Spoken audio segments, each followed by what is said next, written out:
Okay, we are live and we are recording. So welcome everybody. So since this is being recorded, if you do not want to be recorded, you'll have to drop out because that's just kind of the rules. So, all right, got Lori in here, and I'm going to be monitoring too over these next couple of minutes while we get started to make sure that everybody gets in here that wants to be in here. So, what I wanted to do today is I want to talk about food noise. In particular, just wanted to provide some clarity as to what exactly food noise is, and then just kind of help you understand it a little bit better so you can begin to change. Because one of the first kind of things that need to happen before we can change anything is we need to raise awareness and we need to understand what we're trying to change. Let me just get my presentation here ready. I was going to say my PowerPoint, but of course that would also age me. We're not allowed to say PowerPoints anymore. I think there's slide decks. So let me get my slide decks ready here.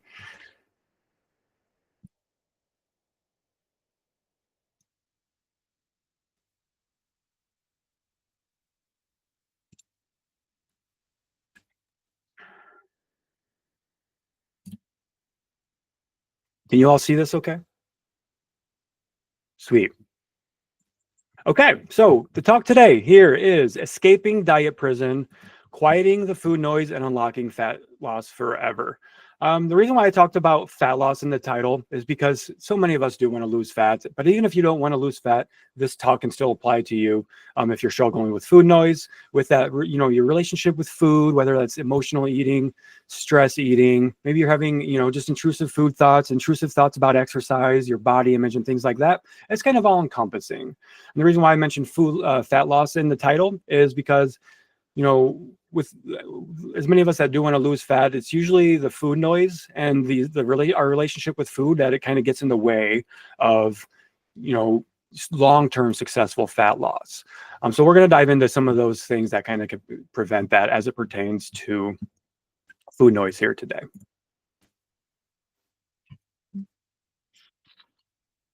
Someone wants to join, just let them in here really quick. Usually I have Coach Jess on my team with me on these calls. Unfortunately, like most of us right now, Coach Jess is sick, so she was unable to make it live. But she's usually here helping me manage the call and everything. So here we go. Let's dive into it. So first, I want to kind of define what food noise actually is. Okay. So food noise is actually kind of a newer term. Is that a newer term for anybody? Maybe this first time anybody's really heard food noise and you're like, oh, what the heck is that all about? Well, really, it's a newer term and it's not an officially recognized medical term, at least not yet. It refers to the constant and intrusive thoughts about food, eating, and even our body image that we can experience throughout the day. These kinds of thoughts can dramatically interfere with our daily life and making reaching our goals seem impossible. So essentially, food noise impacts our mental health. And when our mental health is being impacted and we're struggling to kind of get the reins in on our mental health, that has a direct impact on our physical health. They go very hand in hand. So once we start addressing these things that are going on with our mental health, such as food noise, that it makes us more readily, makes it easier for us to reach our goals.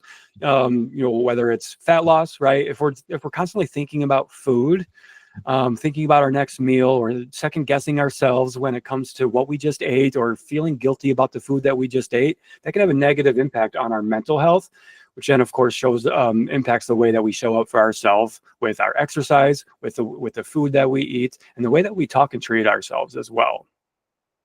So kind of one common example for food noise is something, maybe this is a thought you say to yourself or think to yourself, is, if I eat this, I'll ruin my diet. I should stick to my plan or everything will fall apart.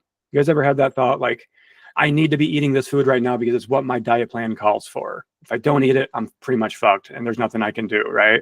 I'm screwed. Well, that's food noise in a way. So that what I really want to do is, with this talk, is kind of normalize food noise in a way, because I still believe that there's kind of a negative stigma associated with it, just like with many things with mental health.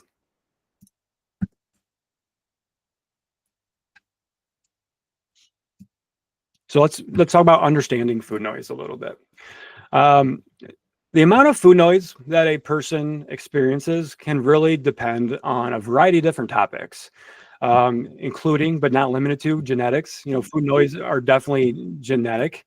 Some people are born with predispositions to just having these more intrusive thoughts than others, because they can be in our hormones. Our hormones impact our food thoughts and things like that. It can be your environment. It can even be our personal history. And we'll dive into those a little bit more, our environment and personal history. But our environment can be a lot of things. It can be the environment that we grew up in. It can be the environment that we're currently surrounded in. It could also be just society. Society has a lot of weird standards, harmful standards, especially for women as it comes to body image, the way that women should look, the way women should eat, the things that women should do in the gym and things like that. That's our environment. And also our personal history. So that can be things like past dieting attempts. It can be things like past traumas that have happened to you. Those kind of things all impact our internal food noise, essentially.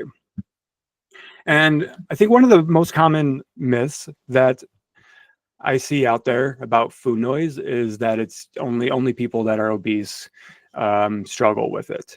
And yeah, I mean, a lot of obese people do struggle with food noise, but it's not just limited to people that are obese either. 57% of people who are overweight or obese have experienced food noise. Now, since food noise is a newer term, I want to take these kind of numbers with a little bit of a grain of salt, because we're just starting to understand what food noise is. And because really in the last couple of years, when I was preparing for this presentation, I was getting really curious. And what made me do this presentation is because food noise as a term is starting to be used a lot more. And me being the no bullshitter that I am, I'm seeing a lot of kind of harmful things being associated with food noise, and a lot of supplements being promoted to help with food noise and things like that. And so I wanted to come out here and be like, all right, let's get to the bottom of this and let's try to shed some light on this, but also to with now that we have a term of food noise in these last couple of years, it allows us to understand that we're not alone, that you're not the only one that struggles with these types of things. In the past, in the 80s, 90s, early 2000s, people that struggled with food noise struggled alone, struggled in silence, because there was such a negative stigma associated with it. And when you tried to explain to other people, maybe it was a medical doctor, maybe it was your doctor trying to explain to you, trying to explain to them what's going on with the food noise inside of your head, right? And a lot of the times you'd be met with, just need to have more willpower, just need to have more discipline, just have to try harder. But thankfully, now that this food noise term is being coined, it's like an umbrella for everybody to unite under with a common goal. So 57% of people who are overweight or obese have experienced food noise. And 61% of people who are overweight or obese say that food noise makes it hard to stick to their diet or exercise plan. And again, I would expect that number to grow as we start to do more and more research on food noise, as more and more people become aware of what food noise even is. The frequency and intensity of food noise determines whether or not it's problematic. It's actually my belief, because I've worked with thousands of clients at this point, and I've had my own spotty, checkered history with diet and exercise in the past. It's my belief that everybody has food noise to some extent. Just some people are better equipped to manage the food noise, to quiet the food noise. Because of things like genetic factors. Our environmental factors can make it easier for us to quiet the food noise and things like that. And of course, man versus woman, lot more different for a woman struggling with food noise than it is for somebody like myself struggling with food noise a lot of the time. And I found this really cool statistic here to kind of further talk about what I was just mentioning about how I believe that everybody struggles with food noise. This source here, I got this from Beyond Hunger, Understanding Food Noise. So if you want to go learn some more information about food noise, just type this in to the old Google machine, Beyond Hunger, Understanding Food Noise. They have a really wonderful series to help you better understand it as well. But 67% of people that were polled in this survey done by them that were living with obesity wish they didn't think about food as often as they do. Okay, so that's 67% of people that are living with obesity wish they didn't think about food as much as they do, whereas 48% of people that are not living with being overweight or obese also wish they didn't think about food as much as they do. So that's where I come in and say, I think it's higher than that. I think most people do struggle with this food noise. And then when it comes to fighting urges to eat, even when they're not hungry, right? This is really a really big difference here. 65% of people living with obesity find it harder to fight that urge to eat, even when they're not hungry. Whereas 45% of people that are living with not obesity or being overweight also fight that urge. So again, just, maybe they're better equipped to quiet the food noise, different environmental, different history, everything like that. Those things all contribute to that. I'm going to stop really quickly. Any questions or any observations about any of these numbers or the slide right here?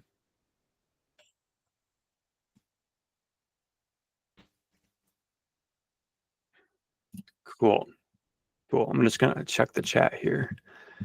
Okay, nothing new in the chat. Cool.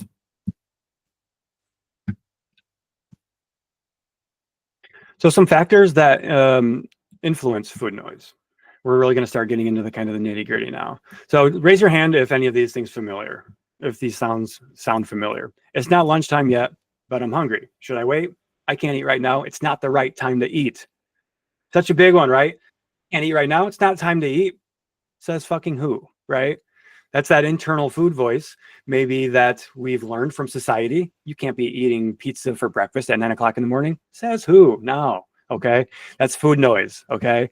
If I work out today, maybe I'll allow myself to have dessert because I earned it, because I was good. Right. We've all probably been there, exercising to earn treats, exercising to burn the calories away, and things like that. Or I shouldn't eat that. It's bad for me. Or if I eat the salad, I'm being good. Right. So those are kind of a few examples of how food noise kind of shows up for itself, how it shows up. Okay. So some factors then that influence food noise. One of the biggest factors that research has shown and that I've seen working with clients is dieting and restricting. Here in FitFat Training, we work primarily with women that have been lifelong dieters. We're talking, women that have been dieting 20, 30, 40, 50 years. And there's a direct correlation between dieting and food noise. And that's been proven in a clinical setting. And the reason for that is simple. Okay. If I tell you guys right now to not think of a pink elephant, what are you guys doing? Are you thinking about a pink elephant? Most likely, yeah. Well, there's a reason for that. Dieting creates scarcity, which makes the food thoughts kind of dominate our mind. And that's just human psychology. When we tell ourselves we can't have something or we can't do something, our human mind is like, no, F that. I want to go do that thing. Tell me I can't have that cookie. I want that cookie now. So dieting creates scarcity when it comes to food, which can contribute to these obsessive thoughts and these kind of intrusive thoughts about food. So the more you try to avoid something, the stronger the focus becomes. My girlfriend's a therapist, and I can't think of exactly what the saying is, but it's like what you resist persists.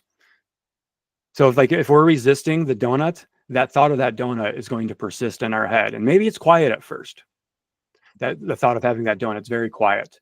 But if we tell ourselves we can't have that donut 5 times today, and then say, hey, I was good today, I didn't eat the donut, and tomorrow maybe it's 10 times, then come Friday or Saturday, you've been thinking about the donut all week, and now you just have to have the donut. But what we know is now we're just not going to have one donut. When we finally reach that breaking point, now we're going to have maybe 3 donuts, 4 donuts, and we're going to be feeling like crap. Our blood sugar is going to spike. Our blood sugar is going to crash. We're going to be sleepy. We're going to be lethargic. And then it's like a vicious cycle. The food thoughts are going to be continuing in because we're not properly fueling our body. We're restricting our body. Some other factors are emotional triggers, stress. big factor for food noise. Stress eating is very common when we're dealing with stress. It can be sadness. Maybe you're sad, and so you're just wanting some food as comfort for that. That's maybe been something that you've done in the past, is turned to food for comfort. And so now you've started to kind of reinforce that behavior and that habit. So your body knows, your brain knows, like, hey, I'm sad.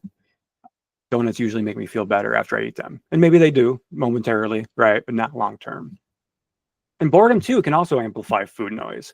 My son actually mentioned this the other day to me. He's 15 years old, and I don't remember exactly what he said, but he said, "Dad, I think I'm eating out of boredom." And I was talking to him about it, and turns out, well, he snacks when he plays video games. Well, so that wasn't necessarily boredom, but it's more so distracted. So it's kind of just eating out of habit, but that can amplify that food noise as well when we're bored. A bored mind can be a very dangerous mind. That's when a lot of like anxiety and food thoughts can start to creep in as well. And we use food for comfort.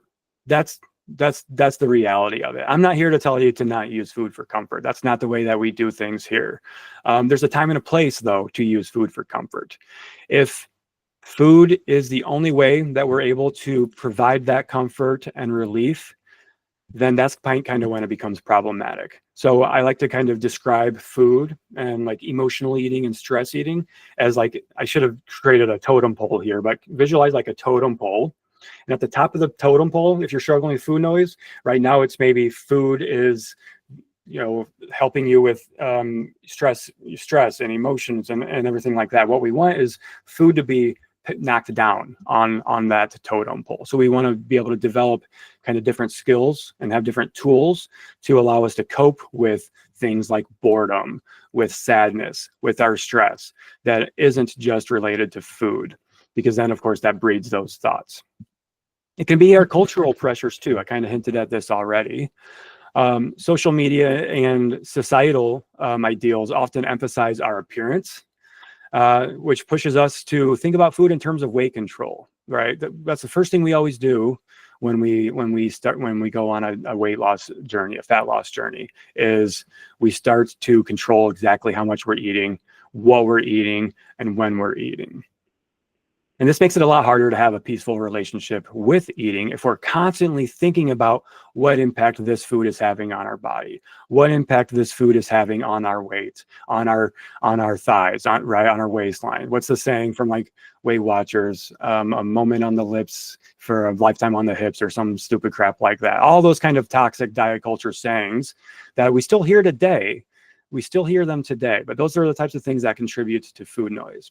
It can even be, talking about social media, be the people that you follow on social media. So one thing I highly, highly recommend is doing a social media detox. Unfollowing accounts that make you feel any type of way other than good about yourself, about food. If you're trying to repair your relationship with food, if you're struggling with food noise, emotional eating, and you're following an account that tells you that to avoid these foods if you want to lose weight, or like this food is spiking your cortisol and that's why you can't lose weight. Like, we need to unfollow those accounts and only follow social media accounts that are going to be conducive towards the goal that we're working towards. And that's a big part of this is our environment, right? So we are a product of our environment. For example, did anybody here grow up with an almond mom? So an almond mom is a mom who projects her own disordered eating habits onto her own children and often participates in orthorexic behaviors that are disguised as health, wellness, and discipline. We're seeing a really big resurgence in like the almond mom, clean eating club, clean your plate club, diet detox culture. All that stuff is really prevalent right now. Those aren't healthy things. Those are rooted in orthorexic behaviors. And that's not to say like your mom was a bad person for that. She likely inherited that from her own mother. Like a lot of these things that we're seeing even today with these sayings and these eating behaviors and patterns are coming from like our grandparents, our great grandparents, when food really was scarce, when people couldn't waste food and they had to clean their plate. Otherwise they would starve because they had no money to afford more food. Well, now we have such an abundance of food that that type of stuff, those sayings just do, pretty much all harm and not really any good.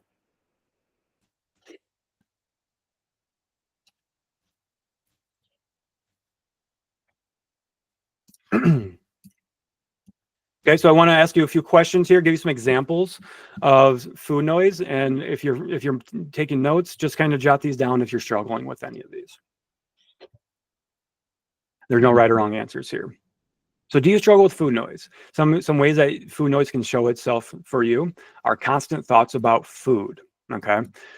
You frequently think about what, when, or how much you're going to eat, even when you're not hungry. Always thinking about that next meal. You could be eating a Snickers right now or a meal right now and be like, I can't wait to have this ice cream later. I can't, like, what am I going to eat for dinner? I'm so hungry, things like that. And there's a fine line, of course, between being prepared and planning your meals, which is a good strategy, and just obsessing about food while you're eating. So planning your next meal while still eating the current one, that can often be an example of food noise. Okay, guilt after eating. After eating certain foods, especially treats or junk foods, you feel guilty, ashamed, or even anxious. An example of that would be regretting having dessert and mentally calculating how to make up for it later, right? We know this dessert has 500 calories, and our Fitbit tells us that means like we could go exercise really hard for an hour and a half to burn that same 500 calories, right? So that's kind of that guilt after eating. When we feel bad, when we're questioning our decision to eat something afterwards, and we're trying to make up for it or make ourselves good again, by working it off or earning it, or even punishing ourselves after the fact. You could have difficulty enjoying social events. Okay. Perhaps you feel stressed about attending social gatherings because you're worried about food choices or losing control. An example of that would be just skipping a friend's dinner party altogether because you don't know what will be served. You're so afraid of the food that's going to be served. You don't have control over that situation, so you're just going to avoid it. If you're having difficult enjoying social events, that is a clear sign of food noise and an unhealthy relationship with food. Using food to cope with your emotions. We talked about this. So you often reach for food when you're stressed, bored, sad, or overwhelmed, rather than when you are hungry. So an example of this would be snacking mindlessly after a tough day at work. You get home, throw the keys on the cupboard, go straight for the pantry. Next thing you know, you're half a bag of potato chips down while you were looking through the pantry for something to eat, right? So that's kind of mindlessly snacking. Those little drive-by BLTs, I like to call them, those bites, licks, and tastes. They can be, that's mindless snacking, and that's something we want to work on, kind of repairing that habit and that behavior. And kind of a tip I have for that, if you are somebody that does drive-by snackings and does those BLTs, is I recommend keeping those types of foods out of your immediate sight when you're in the kitchen. So maybe if you leave your chips out on the cupboard or easily accessible right in the first cupboard when you get into the kitchen, move it into the top shelf, move it into the back, place your more nutritious foods like out on the countertop. Maybe you have some bananas or fruit or something that you like to keep there. That way that, I won't say temptation, but that thought doesn't get put into your mind the moment you see that the potato chips. For a lot of people, having these foods in the house can be triggering for them. So that's one thing that we kind of work with our clients on, is how you can implement and keep these foods in the house without binging on them and without overeating on them and without going crazy thinking about them. So make your healthier foods, your more nutritious foods, more readily available and easily accessible. That can mean, just rearranging things in the fridge and things like that. Maybe you use food labels and rules to kind of dictate how you eat, and they're dominating kind of your decision-making process as it pertains how and what to eat, okay? Perhaps you categorize foods as good or bad, and you feel pressure to follow strict diet rules, right? Carbs are bad. Bagels are bad. Pasta is bad. Those are things we've all been told. I did keto. I did low carb. I did all the fasting stuff, 10 plus years ago. I get it. But if we're looking at good and bad foods, right? Fruit is good. Actually, a lot of people say fruit is bad, right? But whatever's good, whatever's bad. Now you're a good person when you eat that food. You're a good person because you ate the salad because the salad's good. You're a bad person because pizza is bad. So that contributes to the mental things that are going on behind the scenes that contributes to these intrusive food thoughts. So an example of that would be feeling proud when you avoid carbs, celebrating. I ate less than 100 grams of carbs today. Go me, I crushed it, or I didn't have that spaghetti today, even though I really wanted it because the carbs are bad. I avoided it. Yay me. But then when you finally do eat them, then you get distressed because you're such a good person when you avoid them. So what does that make you when you're eating them? Well, usually that means you're a bad person. You feel that guilt and that shame coming on after. So if we work on repairing the way we talk about food and seeing food as what it is, neutral, it's no morality. We're the ones assigning the good and bad food labels to it. That allows us to help start moving forward and repairing that relationship with food. Because if the food has no moral value, what are these intrusive thoughts going to tell you?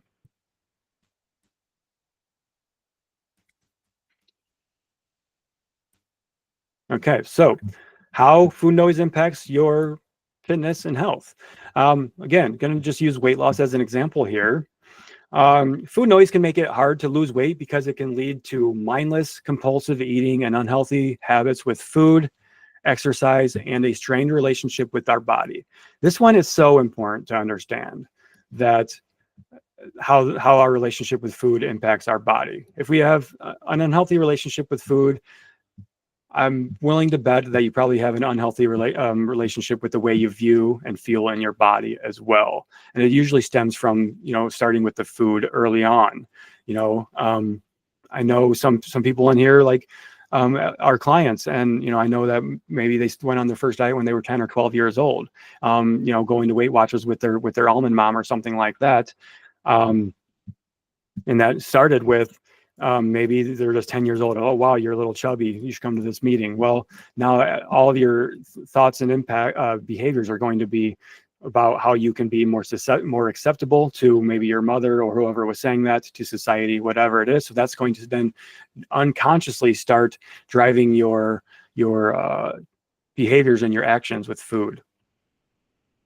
So how food noise can make it hard to lose weight? Well, food noise cravings, right? Food noise cravings. That's usually what it is. Well, food noise can increase our food cravings, which can lead to a compulsive eating.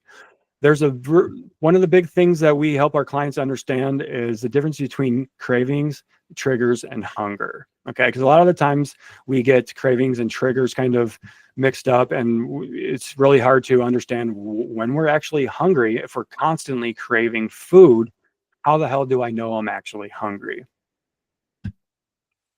Food noise can develop unhealthy eating habits, right? So it makes it hard to focus on anything other than eating, which can lead to unhealthy habits, which are not going to be conducive towards weight loss. One of the most common ones I can think of is going back to like the carb conversation.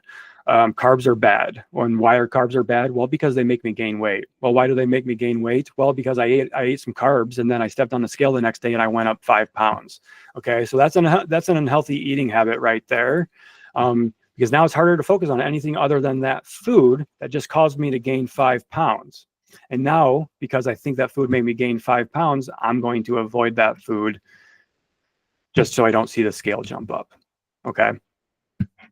And it can lead to maladaptive eating behaviors, unwanted eating patterns, not being able to regulate your body's hunger and fullness cues and things like that. I'm going to stop here because the next slide is a big one, lots of words. Any thoughts or comments, questions up to this point?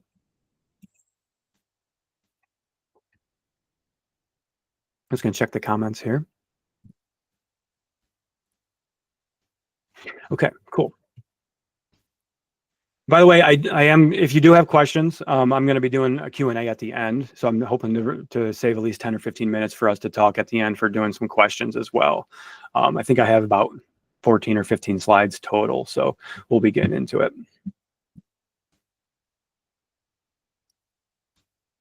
Okay, like I said, lots of words here. Um, intrusive food thoughts versus normal thinking, how to tell the difference.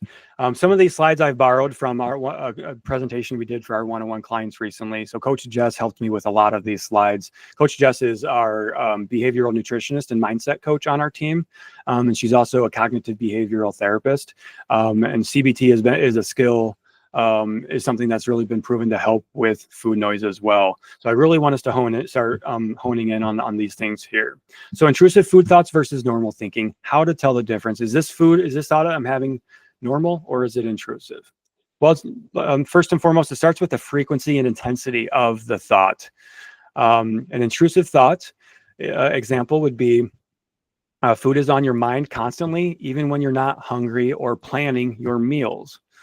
These thoughts feel obsessive and hard to shake. So an example of that would be you can't focus on work because you're thinking about snacks, even though you just ate lunch. That's an intrusive food thought.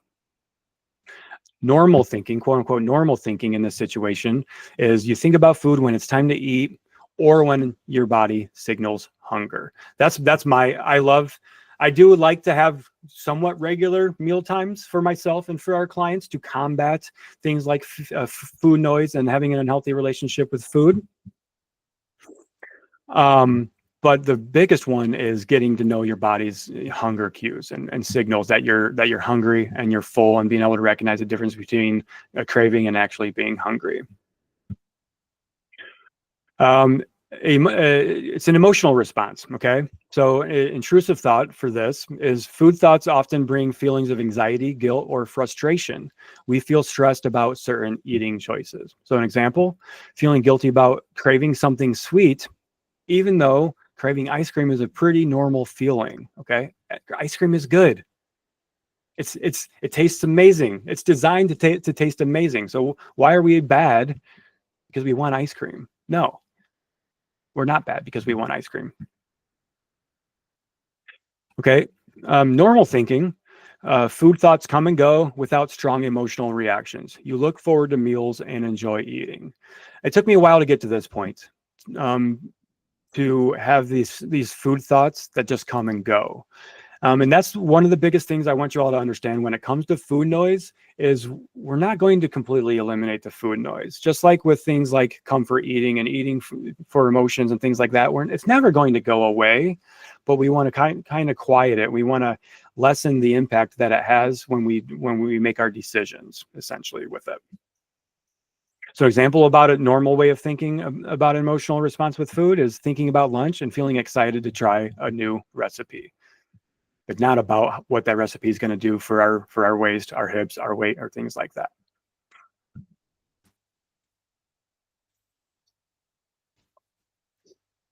Controlling over thoughts. Okay, control over thoughts. An intrusive thought is you feel like you can't control or stop these thoughts you're having. They intrude at random times and they create the mental noise. That's one of the biggest ones with food noise right there. An example is thinking about food in the middle of a non-food related activity, like a conversation or during a workout. Maybe all of a sudden you just got hit like a wrecking ball in the middle of your workout about how you can't wait to go smash a burger afterwards or whatever it might be. Okay, that's an intrusive food thought. So normal thinking as it comes to this type of intrusive thought is you think about food when it's relevant, like during meal planning or when you're actually hungry. An example, choosing what to have for lunch and feeling physical hunger and not a craving. Impact on our daily life. If it's impacting your daily life as an intrusive thought, it's the thoughts disrupt your day and affect your mood, your focus, and social interactions, right? Maybe you don't want to go over to your friend's house because every time you go over there, you're going to be tempted to indulge in some sweets or indulge in a glass of wine or whatever it might be. Canceling plans because you're worried about overeating at a restaurant. That's an example of an intrusive food thought. I worked with a client a few years ago, and she had this awesome aha moment after going out to eat with her friends. And that was one thing that she was really struggling with. She's a social butterfly. She went out for lunch multiple times a week with her friends. And After working together for some time, she realized once she started asking herself why, and that's something I want you guys to start doing more, is asking yourself why am I wanting this food? Why am I eating? What am I doing? Who am I with? Who am I surrounded with? What's my environment? Is she found herself going out to eat and getting the salad because she thought that's what she was supposed to do. But then she would go home and eat French fries and eat all the other things that she didn't allow herself to have at the restaurant that she actually really wanted. So these social interactions were impacting her daily life because she was just in anguish while sitting there with her friends, thinking about the salad and the French fries that she really, really wanted. When she started allowing herself to just have the French fries and let go of the shame that we put on that, because nobody is judging you for eating the French fries. And if they are judging you, then we need to maybe reevaluate the friendships that we have and the relationships that we have, or have a conversation with them. So normal kind of thoughts here, normal thinking are: food thoughts fit naturally into your routine and don't interfere with your ability to enjoy life. Example, going to lunch with friends and not stressing over what's on the menu, ordering the burger because you're hungry and that's what you wanted, not because your diet plan said so. Okay, and connection to hunger. An intrusive thought here is: food is on your mind even when you're not physically hungry. You may feel driven by your emotions or habits other than actual hunger. Okay, an example: craving chips after a stressful meeting, even though you just had a meal. Or maybe you're craving M&Ms, or maybe you're somebody out, you're at work and you like to have the little snacks and treats, M&Ms and gummies and stuff out on your desk. Every time you get done with a meeting, you go and grab a handful because you are so stressed, or Bob said something stupid in the meeting, so you need to have a handful of M&Ms. That's an intrusive food thought that's guiding your decision-making process there. So normal thinking here is: you think about food in response to physical hunger and you stop when you're full. Realizing it's time to eat when your stomach starts to growl. Okay, that's one sign of physical hunger, hunger growling. There's other signs of hunger, of course, but that's one of the most common ones. And I would actually argue that if your stomach's growling, you're probably a little far beyond the point of being hungry, and you probably should have eaten a little bit sooner. But you start to learn these things with time and experience of getting to know your body's hunger, how your body responds to certain foods. Because that's the reality, is your body's going to respond to food differently than my body's going to respond to foods. So that's why diet plans just simply don't work for the majority of people, because they're creating this idea of a perfect meal, a perfect diet, but that doesn't exist, because everybody's life is different. Everybody's past is different. Everybody's goals are different. Likes, preferences are different. So let's move into quieting the food noise. So if one of the first things you do, and you can do this after this call, go onto the old Google machine and type in how to stop food noise, how to quiet food noise. The first hit's going to be practice mindful eating. Mindful eating has been proven time and time again to help with quieting food noise, improving your relationship with food, and even helping with weight loss. So mindful eating is essentially getting in touch with your body's hunger and fullness cues. Like I said, it's been proven to help with improving food noise, because you're eating based off of hunger. You're not eating based off of your emotions or your stress or anything that's going on in your life, your relationship with food, and even weight loss. So if you really want to quiet the food noise, we've got to stop dieting. Dieting shows itself in many different ways, but at the end of the day, is dieting interferes with your mental health, and it contributes to food obsession. Nourish your body and your mind with nutritious foods that make you feel good and perform well. Okay. So I said nutritious foods that make you feel good and perform well. That doesn't mean you can't have fun treats. There's absolutely a place to have fun treats, fun foods, ice cream, cookies, and things like that. But there's a time and a place. Those aren't everyday foods, all the time foods.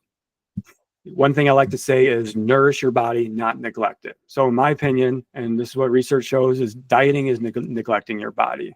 Usually when we diet, we go on, I'm not a woman, but there's all women are here on this call. As a woman, you've been probably conditioned to go on 1,200 calories when you When you want to lose weight, maybe even lower. Maybe you started with 1,200 calories and that worked until it didn't. So then you had to keep going lower and lower and lower. Well, with each one of these dieting cycles, things get a lot more difficult for you.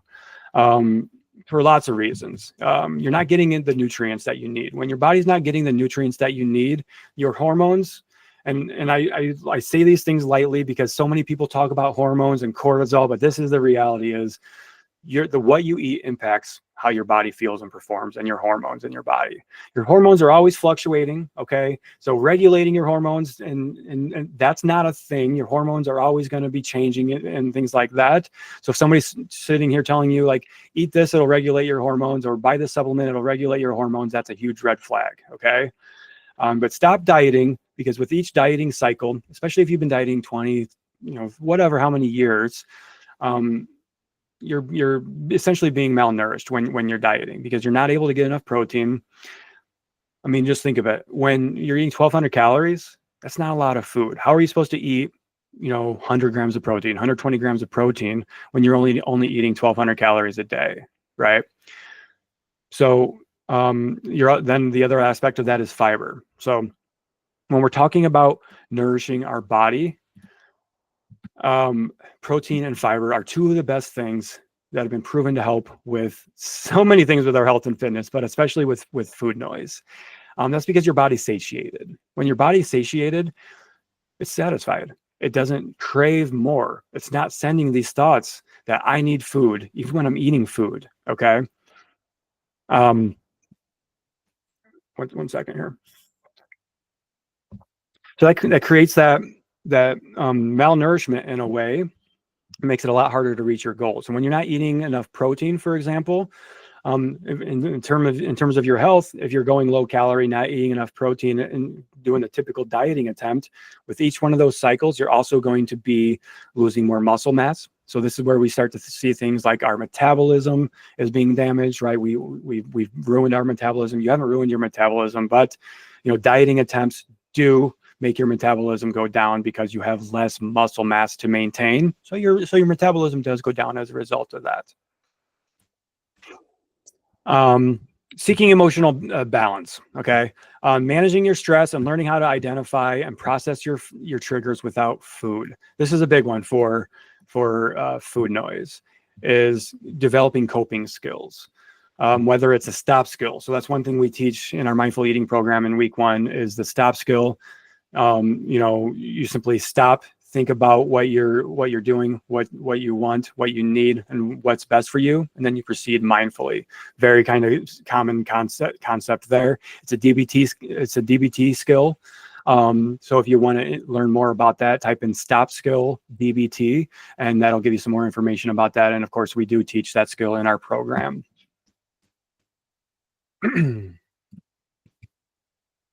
Okay. Quieting the food noise continued. Sleep. This is another way that we can help to quiet the food noise, is getting and establishing a consistent sleep routine with quality sleep. So that could look like 7 to 9 hours. I know how the hell I'm supposed to sleep 9 hours. I don't sleep 9 hours, but if you can try to get to 7 hours of quality sleep, that'll be ideal. But everybody's different, of course. But when we're getting a good night's sleep, that allows our body to naturally manage our hormones, okay, resulting in less food noise.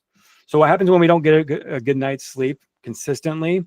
That's when things like cortisol become a factor, because our cortisol is going to be heightened. And when our cortisol is heightened, that's when we crave the food. And that's not going to be the nutritious foods that we're craving. We're not craving vegetables and whole grains and whole foods. We're craving things like cookies, cake, and ice cream, and thinking about those things. So if we can learn to naturally manage our cortisol by sleeping, getting a better quality sleep, that can help us to improve our food noise. And on the other end of that, not getting a good night's sleep also impacts ghrelin. Has anybody here heard about the hunger hormone ghrelin? I like to call it the ghrelin goblin. So ghrelin is our body's hunger hormone. When our body isn't regulated, and we're not sleeping well, we're super stressed, our hunger hormone ghrelin is going to be higher. And what ghrelin is responsible for doing is telling your body that you're hungry or not. So When you are not regulated, when your body doesn't have homeostasis, that's essentially what we're trying to do here with all of these things, is get our body back to homeostasis and to feel like it's safe, essentially. Your hunger hormone ghrelin is constantly telling your body that you're hungry. Even though you just had a wonderful meal, you're still thinking about food because ghrelin and cortisol are kind of competing, essentially. Challenge our negative thoughts. Okay, this is really big with quieting the food noise. Identify and challenge our negative thoughts about food, such as I'm not good at dieting. Every time I diet, I fail. Every time I try to lose weight, I fail.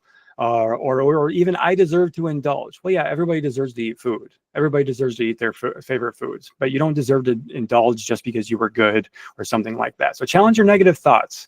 One of the things I hear often is, I know what I should be eating, right? Or I did this thing and I know I shouldn't have done that. No, stop that right away. Challenge that thought.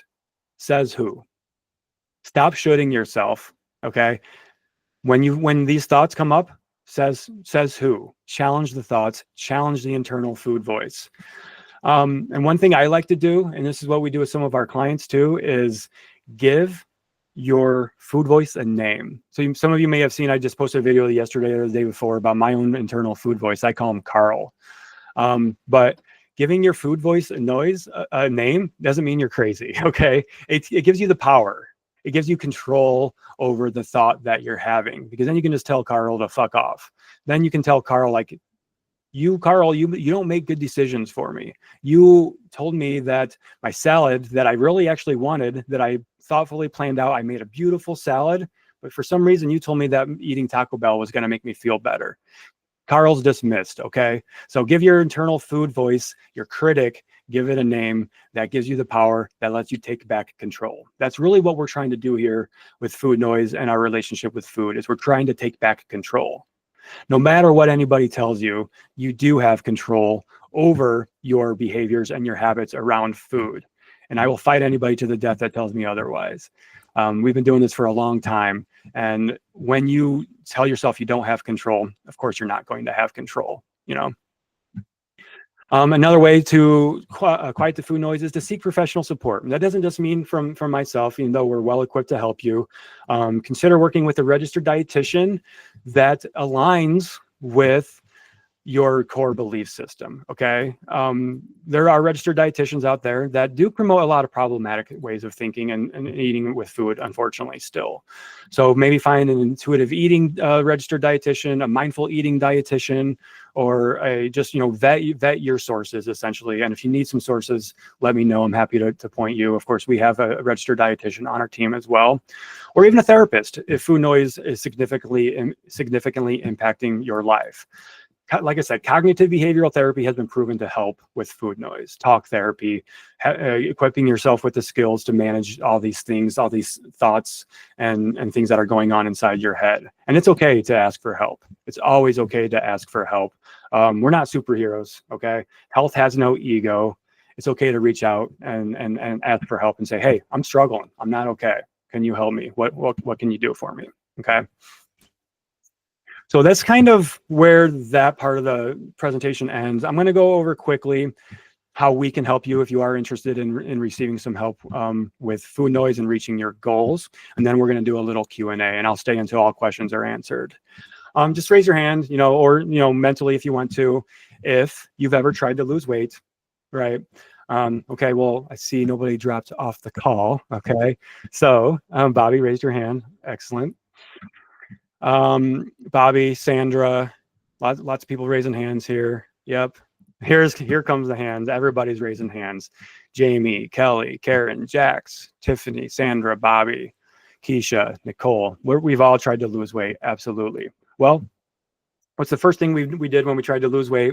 Well, if you're like the thousands of people that we've worked with, you find out how many calories you need to lose weight. Maybe a calorie calculator told you 1,200 calories. Or maybe you find a meal plan telling you what you can and cannot eat, or when you can and cannot eat, right? You put all the focus on the food while neglecting your foundational skills and habits, like learning how to manage your emotions so you don't eat them, or developing healthy coping mechanisms to manage stress so you don't stress eat, and learning how to quiet the constant noise about dieting and exercise, aka food noise. And this isn't necessarily your fault. It's what you've been taught your entire life, most likely. When you've been told to lose weight, or maybe you've even worked with people in the past for help with weight loss, and they've kind of done all these things, told you all these things, right? Maybe you just need more willpower and discipline. It's easy, right? That's one thing I hear. It's so easy. If I can do it, anybody can do it. That's a really problematic thing in itself. But we'll talk about that another day. You drop off for another call. Awesome, Stacy. Thanks for being here. We'll chat soon. Okay, so how we can help you quiet the food noise and crush your fitness and fat loss goals. One of my former clients left me with this wonderful message. She says, I now eat without shame and guilt. I no longer binge. Sorry, I get it a little in my field when I read these. Matt and Mel saved my life. And no, I'm not being overly dramatic. I was on a downward spiral when I started the program. I told myself, this is it. I gave myself one last chance to fix the problem. Have I lost weight since doing the program? The answer is yes, I have. It's coming off slowly. Slow is good. Pole. But I'm not hungry and thinking about food all the time. In the last couple of months, I've lost 10 pounds and 11 inches off my body. And this is really what we want for you all here. We want you to no longer be binging. We no longer want you to be occupied about food and your body and things like that. Okay, so inside of our program, we have our Fit, Fat, Strong Body and Mind Connection program, which is our mindful eating program. It is our newer, we've revamped it recently. It's a hybrid group and one-on-one coaching program that's built on a foundation of mindful eating to unlock your health, fitness, and weight loss goals. So included in our program, I'm just gonna spend like 2 more minutes going through this stuff here, and then we're gonna do questions. Weekly mindful eating training to learn about mindful eating and the skills for everyday life. Community and support led by mindful eating experts, Coach Mel, Coach Jess, and myself. We teach a unique blend of CBT and DBT skills, thanks to our qualified mental health experts that we have on our team. Coach Mel is a licensed therapist specializing in eating disorders, and Coach Jell is a cognitive behavioral therapist practitioner. And we also help you with our Fit, Fat, Strong workout program, which allows you to connect your body and your mind, because health is all encompassing. So we want you to be strong physically and mentally. And we help you quiet the food noise. It's a behavior change and mindfulness program at its core. And our method has been proven to help reduce food noise, thinking errors such as all or nothing thinking, and address our self-sabotaging behaviors as it relates to diet and exercise. Over the course of 8 weeks, here's the topics that we work on with you every week. Week 1, we're about stopping the automatic pilot. So that's one of the biggest things that we need to do when we're looking to repair, quiet the food noise, repair a relationship with food, is get off of that automatic pilot. Why are we doing these things without even realizing it? We look at our triggers and cravings. We look at our mindfulness and identify what type of eater we are. Okay, you can be a chaotic eater, you can be a professional dieter. There's all kinds of different types of eaters. Okay, week 4, we talk about the war with food noise and practicing radical acceptance and how you can solve any problem you have with food. So these are kind of just the things we talk about on a weekly basis in our weekly trainings. And here's just a few examples of how we've helped many clients in the past. You see here the stop skill. Okay.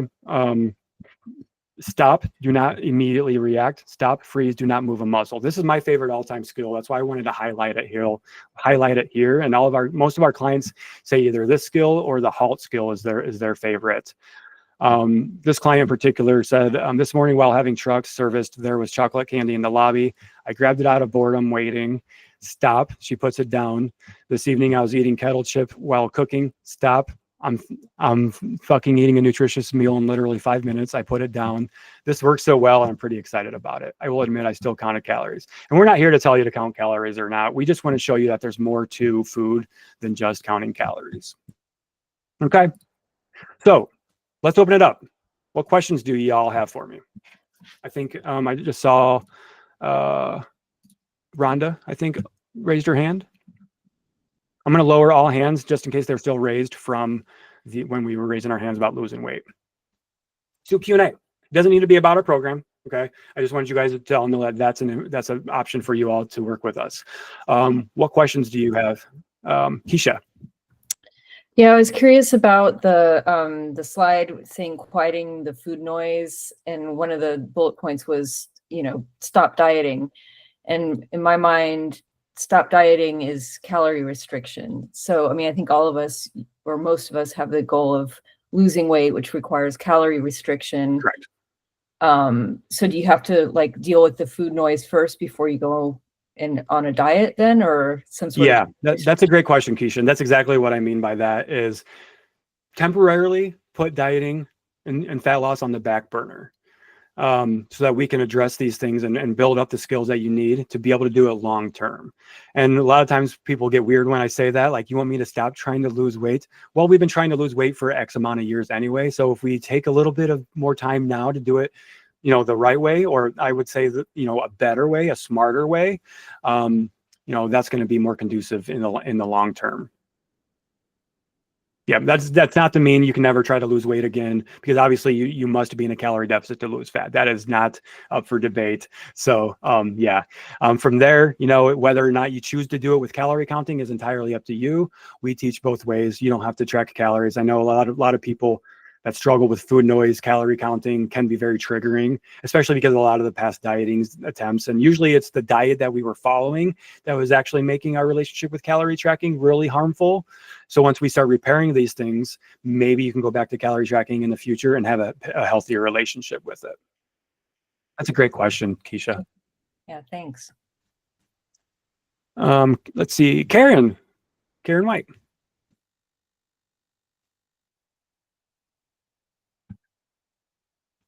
Did you have a question, Karen? And I can't see you on camera, but you're muted, just in case you are trying to talk, Karen. Jennifer W. had to go. We'll love more info on the program. Okay, Jennifer, I'll reach out to you. Tiffany, I can totally relate to the almond mom issue. My mom put me on a diet when around 12 and then took me to Weight Watchers a few years later. Lori said, great content. I have to pop off after, for another meeting. Awesome, Lori. Karen, did you have a question for us or for me, Karen?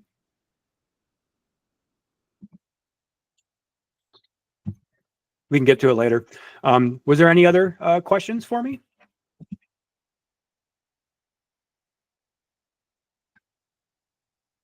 No questions? So did that just solve all of our problems there then? Or Keisha?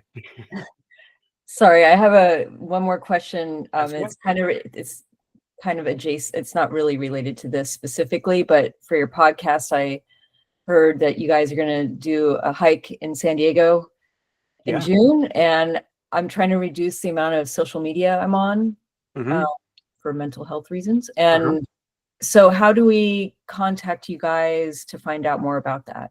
Great question. Obviously, we announced those things on our podcast, so continue listening to the podcast. Are you on our mailing list? I think I'm on Beth's mailing list. Go to our website, cutthecrappodcast.com, I think it is. We don't even know our own website sometimes, but go to our website and you can subscribe to our newsletter there, and we send out the details there as well. Okay, thanks. Awesome, Keisha. Let's see, any other questions for me? Holly. Hey, Holly. Hey, I don't really have a question. I just have a testimonial. Having been part of the FitFat group, doing a couple of challenges and stuff. If anybody's on the fence, I would say definitely jump in somehow. He's got so many different programs. And like, I don't want to say I've heard all of this before, but for me, having the reinforcement of hearing things said a little differently, like if Jess gives the talk or Matt gives the talk, different things resonate at different times too. And so I just really encourage everybody to stick with it, listen when you can, read when you can, and come and join us over at FitFat, because we're actually kind of a cool group of people over there. So I agree. Thank you, Holly. I really appreciate that. We are FitFat Strong is like what I love to say. And, inside FitFat Strong, it's all about community. We have a really incredible community and really supportive, very inclusive, very welcoming. Thank you, Holly, for that. And Jamie for that as well. Any other questions, comments? Anybody want to tell me I suck or anything like that? I don't know. Wow, I'm surprised. Not 1 hour. I didn't go over. Look at that. I tend to ramble. So let's do a real quick roundtable here before we cut things off. And if you don't want to participate, you don't have to. But if you've ever been on one of my trainings or one of our FitFat Strong calls, we love to do interactive discussions. So I would love to know maybe one thing that you learned or a takeaway that you had from this call today. Keisha, I'm going to pick on you since you've been chatting and I see you first. Okay.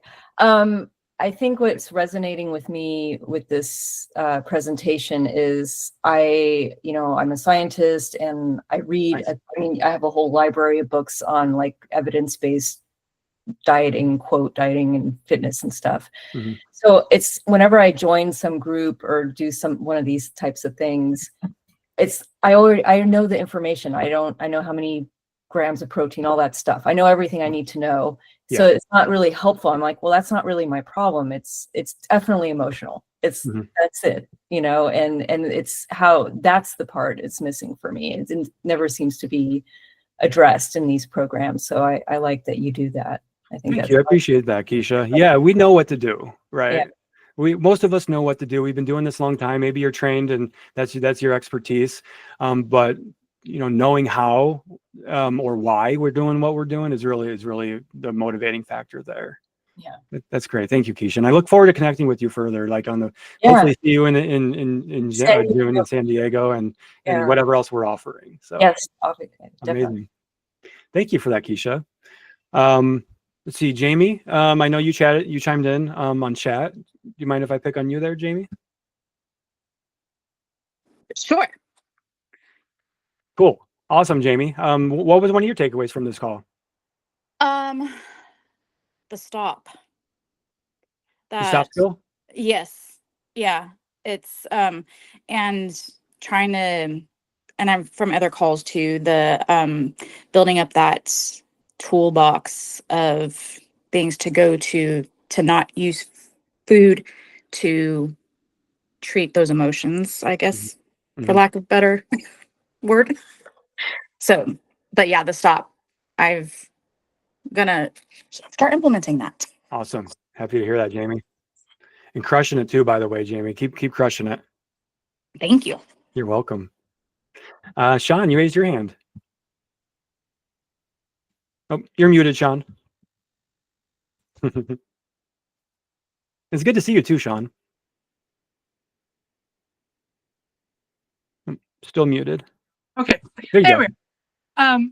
My takeaway, and thank you, is that not only is stopping dieting okay, but for me, it's completely necessary. I've got 50 years worth of garbage in my head, and I need to deal with that garbage. Obviously, I've tried all the other things, but I've never dealt with garbage. I've only added to it. So I really, really need to repair that relationship before I can move forward. And I'm certainly making progress. And I just think, well, okay, if it takes me another 50 years to get rid of it, that's okay. I'm making progress. But I appreciate that reminder. And because half the time I feel guilty that I'm not counting calories. Okay. But I feel better. I feel better about myself. And those are both huge things. Yes. So, yeah. That's very encouraging to hear, Sean, because you're on the right path to doing everything we talked about here with quieting the food noise. You're feeling better. When you start feeling better in your own skin and start feeling better about yourself, these things aren't really as big of an issue anymore. Yeah. It's not as loud. It's still there almost constantly, but it's not screaming. Yeah. And it's so funny, food noise, when the term first came up in this group, I only think of how loud my cookies are in the cupboard. I tell people that I cannot have like home baked goods because they scream at me in the night. Yeah.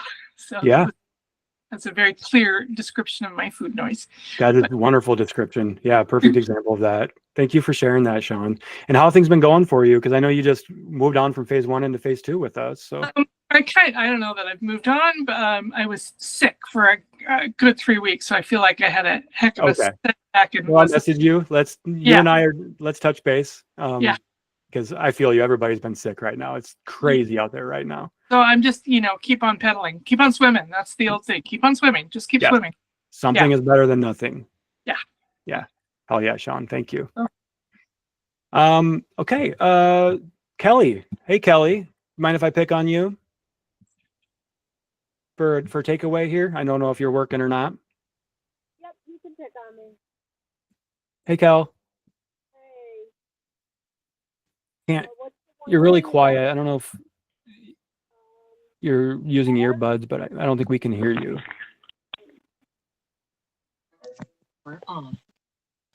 Is this better? That's better. Yeah. Okay. Oh, now you're muted, Kelly. How about now? We're good. Okay. No, we're not good.